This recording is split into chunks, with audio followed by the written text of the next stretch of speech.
sekalian. Apa kabarnya pagi ini? Kami berharap jemaat Tuhan senantiasa dipenuhi dengan sukacita, sehat semuanya.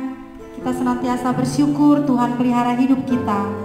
Saya yakin dan percaya jemaat Tuhan semuanya dipenuhi dengan berkat-berkat Tuhan. Bapak Ibu, puji nama Tuhan. Kita patut bersyukur pada kesempatan ini. Pada hari ini kita bisa beribadah, memuji dan memuliakan Tuhan. Walaupun kita masih beribadah lewat online, kita berdoa dan berharap supaya kita segera mungkin bisa beribadah di gedung gereja. Kita bisa bertemu muka dengan muka. Baiklah jemaat Tuhan, kita akan memulai ibadah kita dalam ibadah Pentakosta pada pagi hari ini. Panggilan beribadah terambil dari kitab Mazmur, pasalnya yang ke-95, ayat yang ke-6 sampai dengan ayat yang ke-7. Masuklah, marilah kita sujud menyembah, berlutut di hadapan Tuhan yang menjadikan kita. Sebab dialah Allah kita, dan kitalah umat gembalaannya, dan kawanan domba tuntunan tangannya. Kristus sudah bangkit, bahkan dia sudah naik ke surga. Dia memberikan janji bahwa dia akan mengutus seorang penolong yang lain bagi kita. Marilah kita senantiasa menghargai kehadiran Roh Kudus yang sudah berdiam diri di dalam kehidupan kita. Mari jemaat Tuhan, kita angkat satu pujian. Allah Roh Kudus penuhi kami.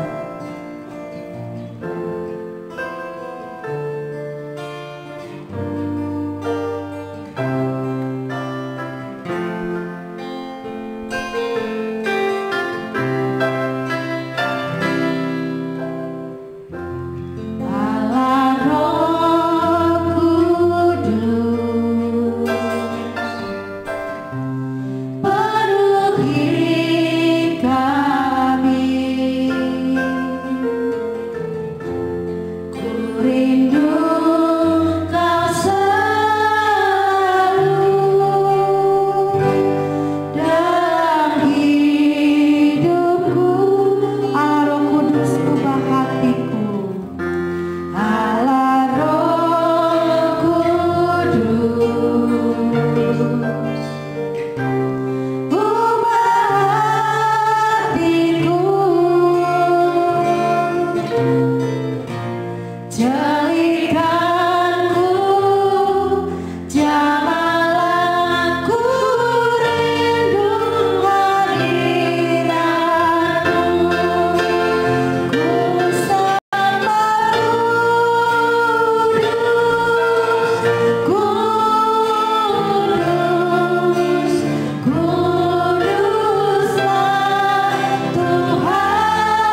surga di dalam nama Tuhan Yesus.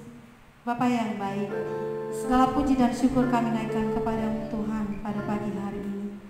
Kami bersyukur Engkau Allah yang baik, Engkau Allah yang sudah mati bagi kami, bahkan Engkau Allah yang sudah bangkit bahkan naik ke surga.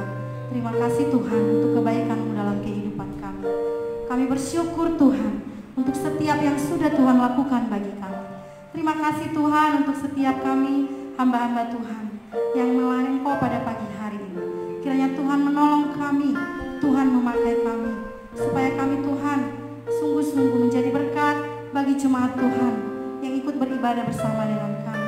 Bahkan nama Tuhan dipuji dan dimuliakan melalui pelayanan kami pada saat ini. Kami doakan jemaat Tuhan yang berada di rumah mereka masing-masing. Tuhan tolong mereka, supaya mereka juga bisa beribadah, memuji dan memuliakan Engkau. Berkati mereka Tuhan, berikan mereka kekuatan, kesehatan, sukacita untuk senantiasa bisa datang beribadah, memuji dan memuliakan Tuhan. Terima kasih Tuhan. Kami juga menyerahkan setiap alat-alat yang kami gunakan, sarana-prasarana yang kami pakai. Kiranya Tuhan memberkati semuanya. Terima kasih Tuhan. Berkatilah terlebih hamba-Mu yang akan menyampaikan kebenaran firman-Mu. Urapilah dia, mampukan dia, supaya setiap firman yang disampaikan itu benar berasal daripada Tuhan, sehingga kami jemaat Tuhan diberkati melalui firman yang diberitakan. Terima kasih Tuhan. Kami menyerahkan ibadah kami, persekutuan kami ini, ibadah raya minggu kami ini, dari awal pertengahan hingga pada akhirnya. Biarlah boleh jadi, di dalam nama Tuhan Yesus kami telah berdoa dan bersyukur. Haleluya, amin. Shalom jemaat Tuhan yang ada di tempat ini maupun yang berada di rumah. Apa kabarnya semuanya? Kami yakin dan percaya Bapak Ibu sekalian senantiasa ada dalam sukacita, ada dalam penyertaan Tuhan. Bapak Ibu, kita akan menaikkan satu pujian. Anggur baru tercurah, Roh Kudus tercurah di tempat ini. Mari jemaat Tuhan, kita naikkan pujian ini dengan sukacita.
Satu pujian lagi yang mengatakan, janganlah bekerja di ladangnya Tuhan, karena Roh Kudus yang beri kita kekuatan.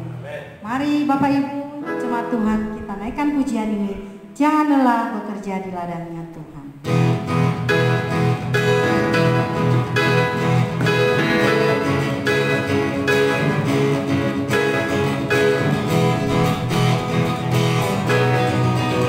Jangan lelah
yang sudah kita naikkan kepada Tuhan, Tuhan berkenan atas semuanya itu.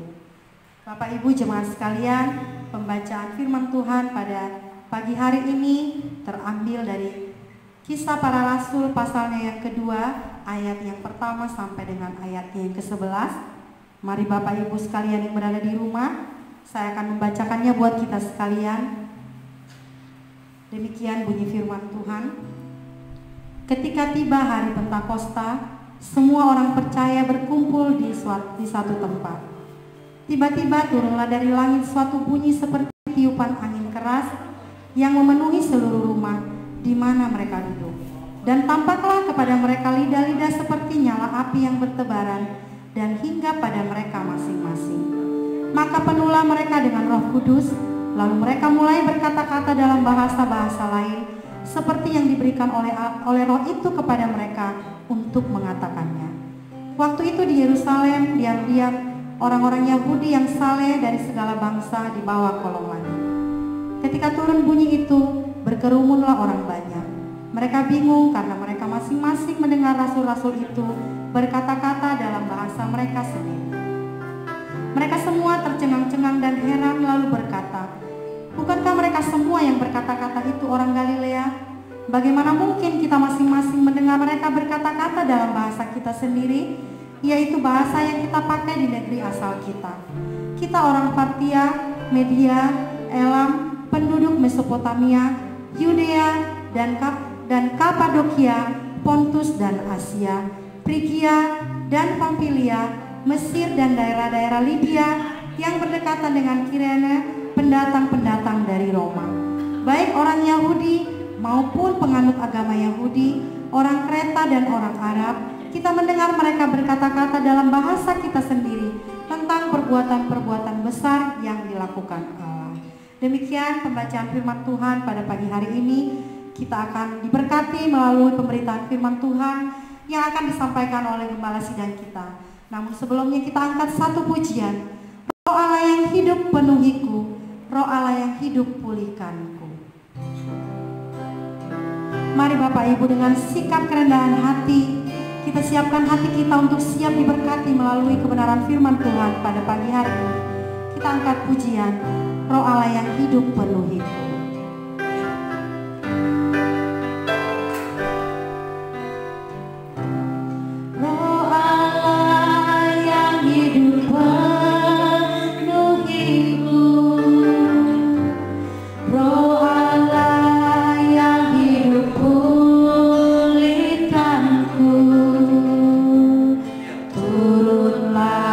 Urapan ke atasku.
Shalom Bapak Ibu dan saudara-saudara yang dikasihi Tuhan Yesus Kristus.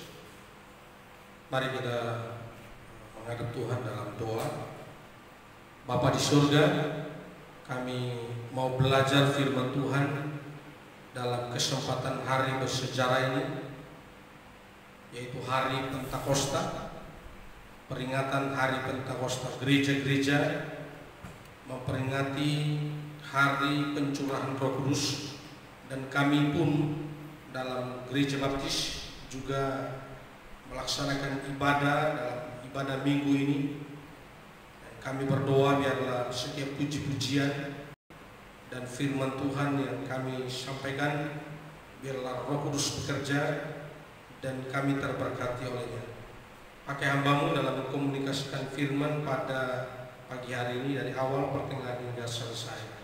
Dalam nama Yesus kami berdoa. Amin.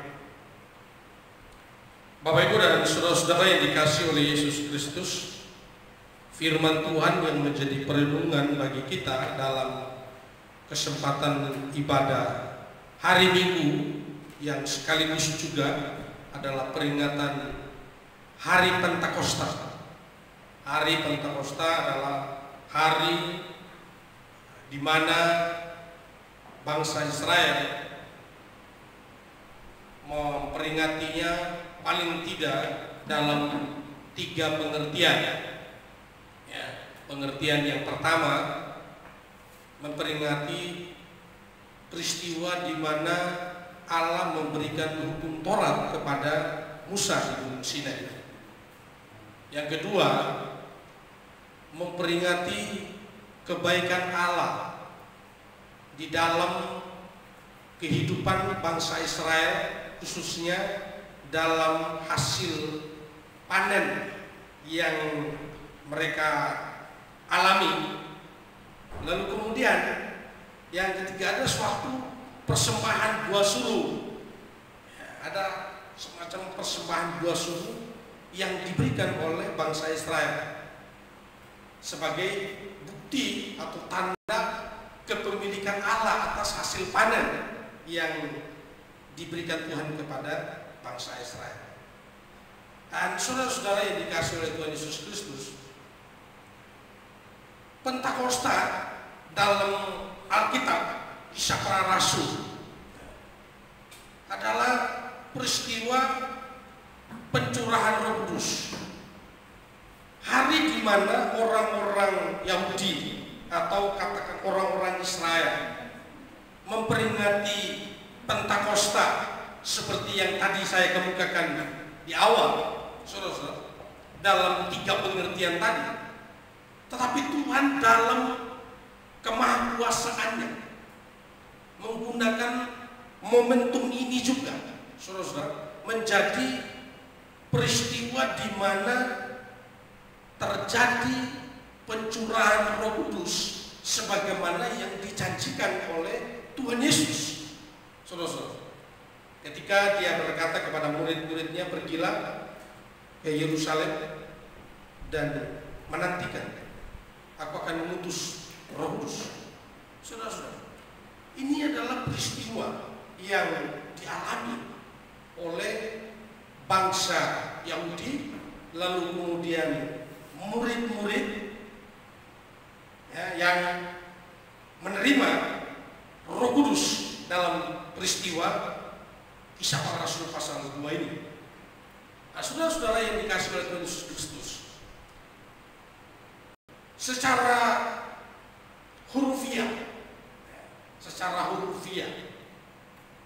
ini adalah suatu peristiwa yang sudah terjadi atau telah digenapi.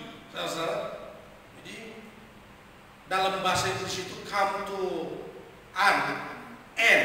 Jadi suatu peristiwa yang berakhir atau peristiwa yang sudah digenapi. Jadi present passive infinitive itu adalah suatu yang menunjukkan penggenapan atau hasil akhir dari suatu tujuan ilahi.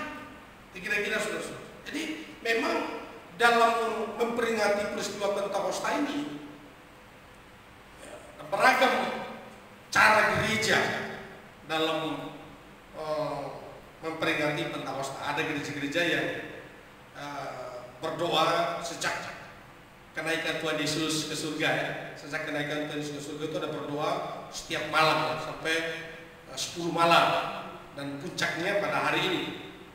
Ya apapun pengertiannya, tetapi yang ada yang memiliki pengertian bahwa ya hari ini merupakan momen untuk mengalami yang namanya juga pencurahan Roh Kudus. Mengalami pencurahan Roh Kudus. Saudara-saudara yang dikasihi oleh Yesus Kristus, ada juga gereja yang atau ada juga tokoh ya, gereja atau katakanlah juga hamba Tuhan atau tokoh yang mengatakan bahwa peristiwa Pentakosta ini juga terjadi. Kalau yang pertama terjadi di Kisah Para Rasul ya, yang kedua itu terjadi di China ya, di China atau di Amerika ya, yang ketiga katanya terjadi di Indonesia. Saudara-saudara, ini yang penting sekali untuk jemaat Tuhan mengerti bahwa secara hurufiah tadi jadi present passive infinitive, suatu tindakan yang memang sudah berakhir, suatu tindakan yang memang sudah digenapi, ya, sudah digenapi. Apa yang disampaikan Tuhan kepada murid-murid berkumpul di Yerusalem dan menantikan turunnya Roh Kudus, aku akan mengutus Rohku, ya peristiwa itu sudah terjadi, sudah digenapi. Itu sebabnya di dalam Kisah Para Rasul pasal 1, dalam Kisah Para Rasul pasal 1 dikatakan di situ, Bapak Ibu dan Saudara, ketika tiba hari Pentakosta. Jadi tiba hari itu genap, saudara-saudara. Itu kata yang dipakai dalam studi gramatik gitu. Jadi kita memahami bahwa peristiwa itu sudah terjadi, sudah tergenapi, dan itu dialami oleh para murid-murid, saudara-saudara yang dikasihi oleh Tuhan Yesus Kristus. Nah, yang menjadi pembelajaran bagi kita sebagai orang Kristen hari ini, ya, yang menjadi perenungan bagi kita orang Kristen hari ini dalam konteks kekinian ini, saudara-saudara, apa makna dari Pentakosta? Apa makna dari pencurahan Roh Kudus bagi kita? Apa makna pencurahan Roh Kudus bagi jemaat Tuhan? Ini yang menjadi perenungan bagi kita sebagai orang percaya. Apa makna? Dalam ayat 1 sampai dengan ayat yang ke-12, 13 yang sudah dibacakan oleh pemimpin acara tadi, saya mengambil paling ayat 1 sampai dengan ayat 4 saja. Saya mengambil ayat 1 sampai dengan ayat 4 saja. Secara khusus adanya tanda-tanda yang muncul di dalam ayat-ayat tersebut menjadi menarik untuk saya sharingkan kepada jemaat Tuhan. Waktu saya menempuh pendidikan di STI, saudara-saudara, dosen-dosen secara khusus mengeksposisi bagian Kisah Para Rasul ini, dan saya terberkati. Bahkan ada satu buku yang ditulis oleh para dosen-dosen yang berjudul Roti yang Mengenyangkan Jiwa, saudara-saudara. Dan penyelidikan terhadap teks Kisah Para Rasul oleh Pak Joni Sedi, Dr. Joni Sedi, Joni Yahya Sedi, itu saya sangat diberkati, saudara-saudara. Dan saya mau membagikan kepada Bapak Ibu dan saudara-saudara sekalian bahwa penyelidikan terhadap teks Kisah Para Rasul ini yang berbicara tentang pencurahan Roh Kudus, lalu ada banyak multitafsir, ada banyak pemahaman-pemahaman terkait dengan teks ini, saudara-saudara, seolah-olah belum tuntas, belum clear hari ini. Nah, saya mau juga dalam kesempatan ini kepada jemaat Tuhan GBC, Gereja Baptis, saya mau menekankan tentang makna dari pencurahan Roh Kudus yang sudah clear, saudara-saudara, yang sudah digenapi. Nubuatan Yesus bahwa akan turun Roh Kudus itu sudah digenapi pada hari ke-50, saudara-saudara. Hari ke-50 di mana murid-murid, saudara-saudara, beribadah memuliakan Tuhan.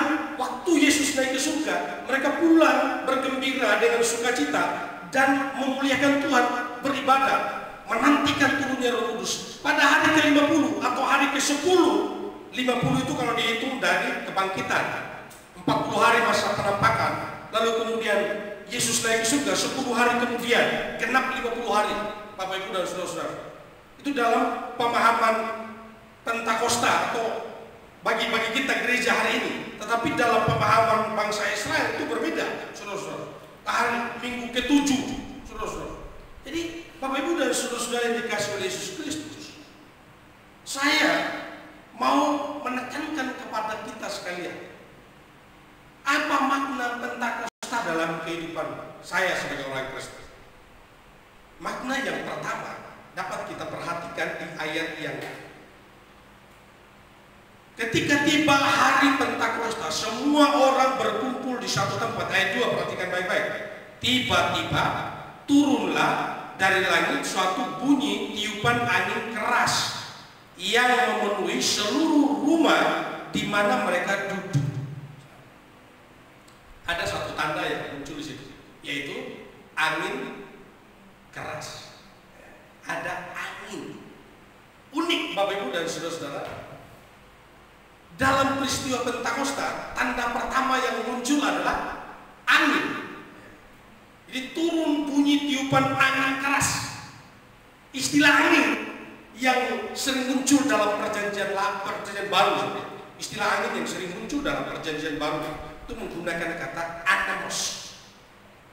Namun dalam peristiwa ini yang dipakai bukan anemos, tapi menggunakan kata penoe atau penoes. Dari akar kata soe. Ini bukan soe yang ada di Kupang ya. Soe itu hidup, yang artinya hidup. Dan ini hanya dipakai 2 kali dalam perjanjian baru, dalam Kisah pasal 2 ayat 2 ini, dan juga di dalam Kisah pasal 17 ayat 25 yang diterjemahkan angin. Jadi pnoe atau zoe, noes. Dalam Septuaginta itu ada terjemahan Ibrani ke dalam bahasa Yunani. Istilah ini menunjuk atau mengacu kepada Kejadian 2 ayat 7. Apa itu Kejadian 2 ayat 7? Nafas hidup yang dihembuskan kepada manusia ketika Tuhan menciptakan Adam dari tanah, lalu kemudian Allah menghembuskan nafas, saudara-saudara. Itu selaras dengan teks pasal 2 ayat 2, kata angin yang dipakai di sini. Jadi saudara-saudara yang dikasih oleh Tuhan Yesus Kristus, kalau ini berbicara tentang kehidupan, saudara-saudara, kalau ini berbicara tentang kehidupan dalam munculnya tanda angin dalam Kisah pasal 2, saudara-saudara, lalu kemudian ketika diteliti lebih lanjut berkaitan dengan penciptaan manusia, ketika Tuhan mencipta Adam, manusia pertama, lalu kemudian dia menghembuskan nafas hidup ke dalam hidupnya, maka tidak bisa diragukan lagi menurut saya makna pencurahan Roh Kudus bagi saya, bagi kita sebagai orang percaya adalah memberikan kehidupan baru. Jadi makna kehidupan, makna Pentakosta, makna pencurahan Roh Kudus bagi kita hari ini adalah memberikan kepada saya, kepada Bapak Ibu dan saudara-saudara, ada kehidupan yang baru di dalam Kristus. Kehidupan yang baru, yang lama sudah berlalu, sesungguhnya yang baru sudah datang. Kita hidup sudah menjadi anak Tuhan. Kehidupan yang lama sudah ditinggalkan, sekarang menjadi orang yang baru. Mengapa? Karena kita sudah mengalami yang namanya pencurahan Roh Kudus. Secara teologi, Bapak Ibu dan saudara, secara teologi, kalau jemaat Tuhan, kalau saudara percaya Yesus, menerima Yesus sebagai Tuhan dan Juru Selamat secara pribadi, maka kita mengalami yang namanya pencurahan Roh Kudus. Kita mengalami yang namanya hidup baru. yang juga bisa diartikan kita sejak titik itu kita meninggalkan kehidupan yang lama dan kita mengenakan kehidupan yang baru. Kita mengenakan kehidupan yang baru, dan kehidupan yang baru yang kita kenakan ini bukan kehidupan yang mudah luntur, yang mudah pudar oleh waktu dan panas serta hujan, tapi kehidupan yang baru yang dilekatkan kepada saya dan saudara adalah kehidupan yang permanen, yang baru, yang terus-menerus di dalam hidup kita. Saudara-saudaraku yang dikasihi oleh Tuhan, ini makna Pentakosta bagi gereja Tuhan hari ini, saudara. Dan ini yang mau saya tekankan kepada jemaat Tuhan Gereja Baptis Citra Indah, bahwa makna Pentakosta bagi kita memberikan kehidupan yang baru dengan pencurahan Roh Kudus. Ketika Roh Kudus turun, saya membuka hati, menerima Dia sebagai Tuhan dan Juru Selamat. Roh Kudus mendiami hati saya, Roh Kudus mendiami hidup saya, Roh Kudus mengendalikan saya, Roh Kudus mengontrol saya. Oh, saya punya kehidupan yang baru. Yang lama saya tinggalkan, segala kejahatan, segala sifat-sifat yang buruk, saudara, saya tinggalkan. Nah, saya berjalan dalam kehidupan yang baru di dalam Tuhan. Itu makna Pentakosta bagi kita. Itu sebabnya ada perbedaan antara menerima Roh Kudus dalam Efesus pasal 1 ayat 13 dengan dipenuhi oleh Roh Kudus.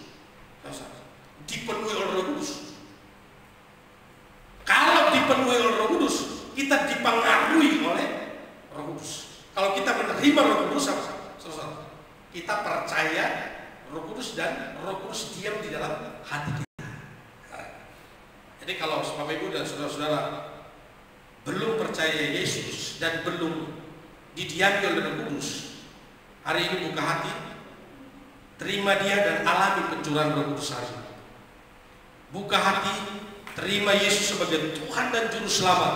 Roh Kudus akan mendiami hati dan hidup saudara. Maka dalam proses menjalani kehidupan, kita dipengaruhi oleh Roh Kudus, kita dipenuhi oleh Roh Kudus, kita dipimpin, kita disertai, kita ditolong oleh Roh Kudus, kita dihibur, kita dikuatkan oleh Roh Kudus, karena Dia sudah ada di dalam hati kita. Peristiwa Pentakosta mengingatkan kita pada hal-hal yang penting seperti itu. Yang kedua, saudara, makna dari Pentakosta, makna dari pencurahan Roh Kudus bagi gereja, bagi saya dan saudara-saudara, bagi gereja Baptis. Yang kedua ada tanda yang muncul yang kedua. Di ayat, tiba-tiba turunlah dari langit suatu bunyi tiupan angin keras yang memenuhi seluruh rumah di mana mereka duduk. Ayat 3, dan tampaklah kepada mereka apa? Lidah-lidah seperti nyala api yang bertebaran dan hingga pada mereka masing-masing. Wow, tanda yang kedua yang muncul di situ apa? Lidah-lidah seperti nyala api. Tanda kedua ini adalah peristiwa yang mirip sekali dengan pengalaman Musa, Bapak Ibu dan saudara. Ini tanda mirip sekali dengan pengalaman Musa dalam Keluaran pasal 3 ayat yang pertama sampai dengan ayat yang ke-10, bahkan lebih ya. Kalau Bapak Ibu perhatikan bisa lebih dari ayat 10. Apa peristiwanya di sana? Ketika Musa mau melakukan tugas atau mengembalakan, tiba-tiba dia melihat ada api di semak belukar, dan api itu tidak menghanguskan, api itu tidak membakar semak itu. Lalu Musa mendekati api itu. Musa mendekati api. Di dalam api itu terdengar suara Tuhan.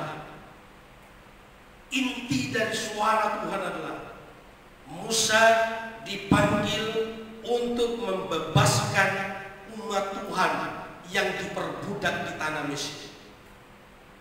Oh, Bapak Ibu dan saudara-saudara, Musa berkata, bagaimana mungkin? Musa melihat dirinya, dia adalah buronan, Musa melihat kemampuannya sangat terbatas. Sekarang dia harus kembali ke tanah Mesir dan menghadap Firaun dan membebaskan umat Tuhan yang diperbudak di tanah Mesir. Wah, ini sesuatu yang sulit sekali. Di tengah-tengah keterbatasan dan keraguan Musa secara manusiawi, perhatikan baik-baik. Di tengah api dalam semak belukar itu, Tuhan berfirman kepada Musa, "Aku menyertai engkau. Pergilah, aku menyertai engkau."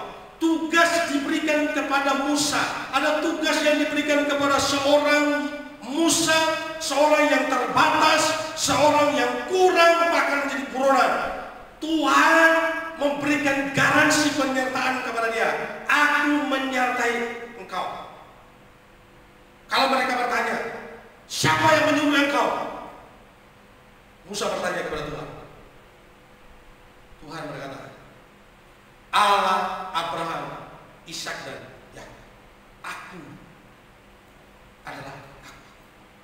Tuhan memberitahukan kepada Musa bahwa yang mengutus dia adalah Tuhan, bukan manusia. Karena yang mengutus dia adalah Tuhan, maka Musa di tengah-tengah api dalam semak belukar itu ada suatu penugasan yang diberikan kepada seorang Musa, dan Musa berani dan mengambil keputusan untuk pergi. Nah, sejarah mencatat Musa dipakai Tuhan untuk membebaskan bangsa Israel keluar dari tanah Mesir. Apalagi dalam Yesaya pasal 6 ayat yang ke-6 sampai dengan yang ke-9, pemanggilan Yesaya. Yesaya juga anak muda, Yesaya terbatas, Yesaya kurang dalam banyak hal, bahkan tidak pandai berbicara. Serafim mengambil bara yang dari atas mesbah, dan mesbah serafim mengambil bara, lalu kemudian menyentuhkan di bibirnya si Yesaya. Apakah bibirnya Yesaya terbakar? Tidak. Lalu kemudian setelah bara itu yang dibawa oleh serafim tadi menyambar bibirnya si Yesaya, lalu kemudian Tuhan bertanya, siapakah yang akan aku utus? Yesaya yang tadinya bilang tidak mampu, langsung dia bilang, ini aku, utuslah aku. Ini aku, utuslah. Dari dua contoh ini, saudara-saudara, yang berkaitan dengan api, saudara-saudara, ini tanda juga yang muncul dalam peristiwa Pentakosta. Kemudian, saudara-saudara, ini poin yang kedua. Apa makna pencurahan Roh Kudus bagi kita sebagai orang percaya? Memberikan tugas yang baru. Memberikan tugas yang baru. Kalau muncul api di semak belukar di dalam Keluaran pasal 3, Tuhan memanggil Musa dan mengutus Musa. Muncul api yang dibawa oleh serafim. Yesaya menjadi cakap berbicara, lalu kemudian siap untuk diutus. Dalam peristiwa Pentakosta muncul api, saudara-saudara. Murid-murid yang berkumpul di Yerusalem yang mengalami pencurahan Roh Kudus, mereka menangkap tugas yang dari Tuhan itu, dan mereka menjadi pelayan Tuhan. Dan sejarah membuktikan, saudara-saudara, setiap mereka yang hadir, mereka pergi dimanapun, Injil diberitakan, kabar baik disuarakan, dan gereja mengalami pertumbuhan yang luar biasa.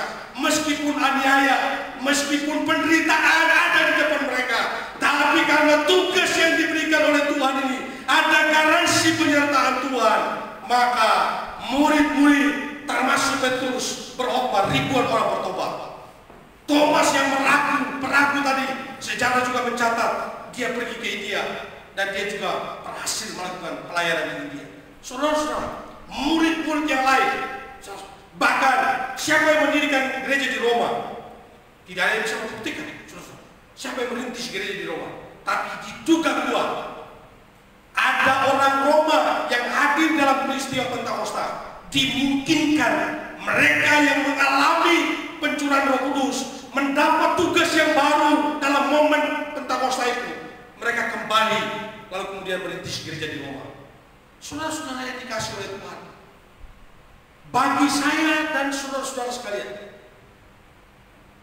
peristiwa Pentakosta harus dimaknai dengan apa? Ada tugas baru yang diberikan bagi kita. Amin, Bapak Ibu. Ada tugas baru yang diberikan bagi kita. Untuk apa? Untuk melakukan tugas pengabaran Injil, untuk melakukan tugas sampaikan berita baik kepada dunia ini. Dan ingat, ada garansi penyertaan, pemeliharaan dan pertolongan Tuhan bagi kita. Ini harus dicatat. Saudara-saudara yang dikasih oleh Tuhan Yesus Kristus, kehadiran Tuhan sebagai tanda di mana Musa dipanggil untuk melayani. Melalui peristiwa Pentakosta, kehadiran Roh Kudus mengikat orang percaya untuk diutus ke dalam dunia ini. Yang terakhir, saudara-saudara, ada tanda di ayat yang keempat. Di ayat yang keempat, maka penuhlah mereka dengan Roh Kudus, lalu mereka mulai berkata-kata dalam bahasa lain.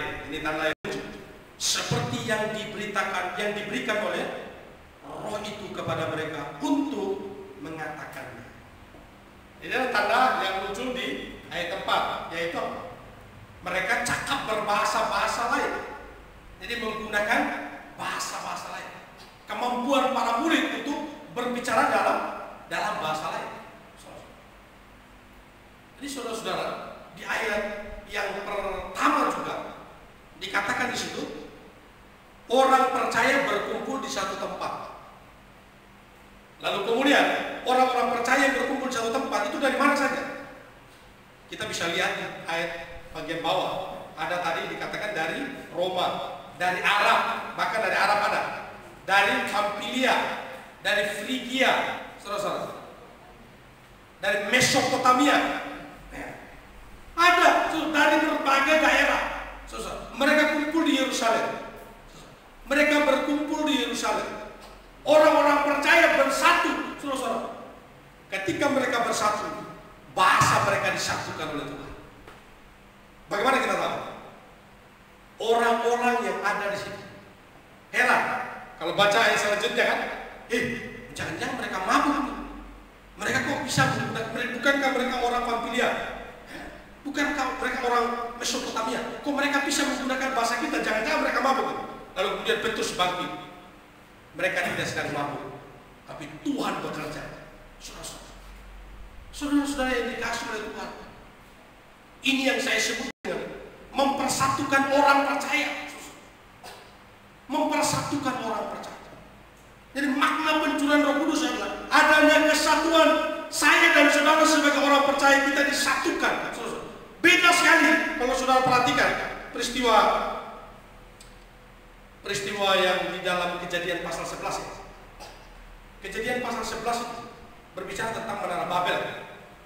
Dalam Kejadian pasal 11, apa yang terjadi dalam Menara Babel? Orang-orang berkumpul dari berbagai tempat, berkumpul untuk melawan Tuhan, untuk menyombongkan diri, menunjukkan kemampuan mereka. Dan apa yang terjadi? Tuhan mengacau balaukan bahasa mereka. Mereka datang dari berbagai tempat, berkumpul di satu tempat, bukan untuk memuliakan Tuhan, tapi untuk melawan Tuhan. Akhirnya Tuhan mengacau balaukan bahasa mereka. Karena kacau balau bahasanya, mereka saling membunuh satu dengan yang lain. Dalam peristiwa Pentakosta, orang dari berbagai tempat berkumpul, bahasa mereka disatukan. Bahasa yang dimengerti loh Bapak Ibu Saudara, bukan bahasa yang tidak dimengerti. Karena dimengerti, maka orang-orang yang ada di situ loh, mereka ini bukannya orang ini kok, mereka bisa menggunakan bahasa kita, berarti bisa dimengerti, saudara. Bukan bahasa yang tidak bisa dimengerti. Kebanyakan bahasa yang kita dengar adalah yang ditafsirkan di dalam ayat 4 ini adalah bahasa-bahasa yang tidak kita mengerti. Saya yakin juga Bapak Ibu, saudara-saudara di rumah juga tidak mengerti bahasa-bahasa yang digunakan sekarang ini kan. Tapi dalam Kisah Para Rasul memberitahu kepada kita bahwa orang-orang berkumpul di satu tempat, bahasa mereka disatukan. Bahasa mereka itu dimengerti oleh orang sekitar situ. Dimengerti. Jadi poinnya apa? Makna pencurahan Roh Kudus bagi orang percaya, kita dipersatukan. Amin Bapak Ibu. Kita dipersatukan. Roh Kudus dalam hati kita menjadi pemersatu. Bang Pasaribu, Kosaka dari Chinese, Bang Pasaribu dari Batak, Grace dari mana? Grace dari Binjai, dari apa? Karo, Rizky dari Bekasi, Tasya dari Ambon. Bapak Ibu dan Saudara, kita dari berbagai tempat. Ketika kita berkumpul di satu tempat dengan alasan percaya kepada Yesus, Roh Kudus yang ada pada kita menyatukan kita, Bapak Ibu dan Saudara. Roh Kudus itu menyatukan kita. Ini poinnya sebenarnya. Ini poinnya. Kalau kita berkumpul dan kita tidak memuliakan Tuhan, hidup kita kacau, saudara-saudara. Tidak ada Roh Kudus di situ. Tidak ada Roh Kudus. Suatu perkumpulan apapun itu, mau perkumpulan persahabatan, mau arisan-arisan yang lain, saudara-saudara, perkumpulan gereja, kalau mereka berkumpul tidak disatukan oleh Roh Kudus, maka gereja atau perkumpulan itu tidak jadi berkat. Tidak jadi berkat. Saudara-saudara, ini makna yang penting sekali. Kita berkumpul dari berbagai tempat, latar belakang, suku, saudara-saudara, berbagai negara, kita berkumpul. Tuhan mempersatukan kita, dan Roh Kudus yang ada dalam hati kita menjadi pemersatu, bukan pemecah belah, bukan pemecah belah. Ini yang harus dimengerti oleh kita sebagai orang percaya hari ini. Maju terus dalam kehidupan kekristenan. Makna Pentakosta bagi kita, yang pertama, memberikan kehidupan yang baru. Gereja ada pada peristiwa Pentakosta, ada kehidupan baru di sana. Makna Pentakosta yang kedua, kita mendapat tugas yang baru. Kita mendapat tugas yang baru. Tugas apa itu? Melakukan pelayanan, tugas mewartakan Injil. Dan sejarah mencatat, murid-murid yang mengalami Pentakosta dipakai Tuhan luar biasa. Dan yang terakhir, kita berkumpul dari berbagai daerah. Kita ada di sini. Tujuannya apa? Kita dipersatukan di dalam kasih Tuhan. Amin. Kita dipersatukan dalam kasih Tuhan. Saling sepenanggungan, saling menolong satu dengan yang lain, karena ada Roh Kudus yang menjadi pemersatu. Roh Kudus tidak pernah memecah belah kita, tapi Roh Kudus menyatukan kita. Kiranya Tuhan memberkati Bapak Ibu dan Saudara. Tuhan Yesus memberkati. Amin. Peganglah tanganku Roh Kudus setiap hari. Kita berjalan sendiri tanpa Roh. Peganglah tanganku Roh Kudus setiap hari. Ku tak dapat jalan sendiri.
kasih untuk firman-Mu yang baru saja kami pelajari. Tuhan meteraikan firman-Mu di dalam hidup dan hati kami, supaya kami menjadi pelaku firman. Kami tidak mudah diombang-ambingkan dengan alur pengajaran, tapi kami mau kembali kepada firman Tuhan. Kami mau menjadikan Alkitab sebagai pedoman kami yang kuat, dan kami mau bertumbuh di dalam kaitan dengan Pentakosta, peristiwa pencurahan Roh Kudus. Biarlah ini memiliki makna dalam kehidupan kami. Apa yang sudah terjadi pada peristiwa di Yerusalem, dan murid-murid diberkati dan dipakai Tuhan secara luar biasa. Peristiwa Pentakosta itu dapat terjadi ketika kami percaya dan menerima Yesus sebagai Tuhan dan Juru Selamat. Ada pencurahan Roh Kudus. Roh Kudus mendiami hati kami dan bahkan mempengaruhi hidup kami, menolong dan menyertai kami, memimpin kami, sehingga kami selalu dipenuhi hari demi hari. Terima kasih Tuhan. Tolonglah kami supaya kami senantiasa diurapi dan dipenuhi oleh Roh Kudus untuk memuliakan Tuhan dimanapun kami berada. Berkati jemaat Tuhan dimanapun berada, dalam segala pergumulan mereka Tuhan menjadi jawabannya. Dalam segala pekerjaan Tuhan menolong dan menguatkan mereka. Yang sakit disembuhkan oleh Tuhan, yang lemah dikuatkan oleh Tuhan, yang mencari pekerjaan diberikan pekerjaan, yang sudah melakukan usaha mereka diberkati oleh Tuhan. Apapun bentuk usaha mereka diberkati oleh Tuhan. Kami masih dalam pergumulan pandemi COVID-19. Tuhan menolong dan memproteksi, menjauhkan kami dari penyakit yang menular ini, yang penyakit yang membahayakan.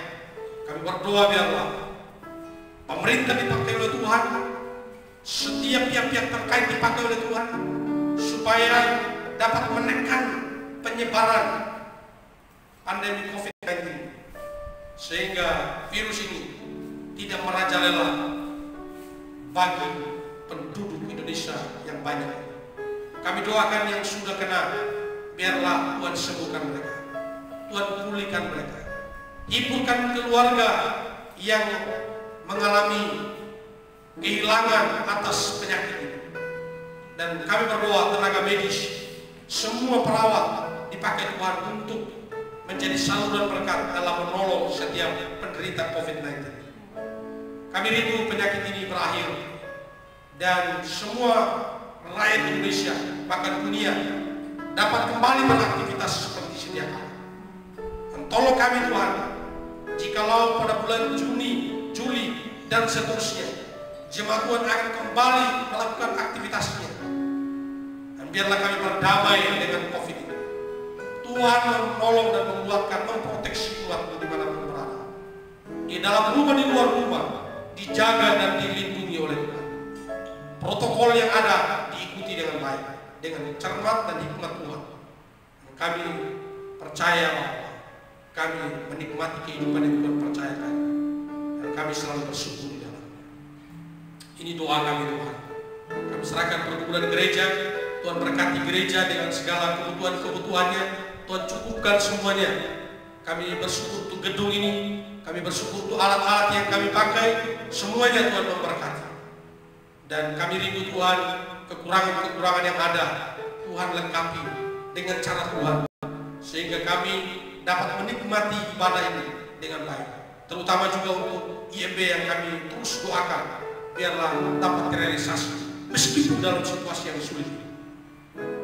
Makasih Bapa di surga, kami sampaikan semua pergumulan ini hanya di dalam nama Tuhan Yesus Kristus. Jemaat, arahkanlah hatimu. Kita sudah di penghujung dan akan mengakhiri ibadah ini. Kembali melakukan setiap aktivitas kita dan terima berkat Tuhan. Tuhan mensinarkan wajahnya dan memberikan engkau kasih karunia. Tuhan memberkati dan memberikan damai dan sejahtera. Tuhan mengangkat naik dan bukan turun, menjadikan kepala dan bukan ekor. Setiap yang dikerjakan di dalam kasih dan takut akan Tuhan dibuat Tuhan berhasil. Di dalam berkat nama Tuhan Yesus Kristus, penyertaan Roh Kudus, kami terima berkat ini. Amin. memberkatimu, Tuhan melindungi menghindarimu, memberi kasih karunia, Tuhan menyinarimu dengan wajah-Nya, memberikan si karunia,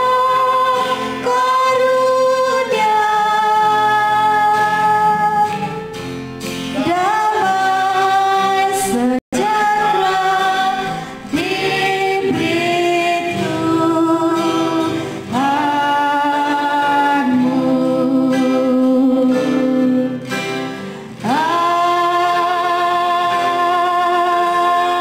Amin. Shalom, Tuhan Yesus memberkati kita sekalian. Amin.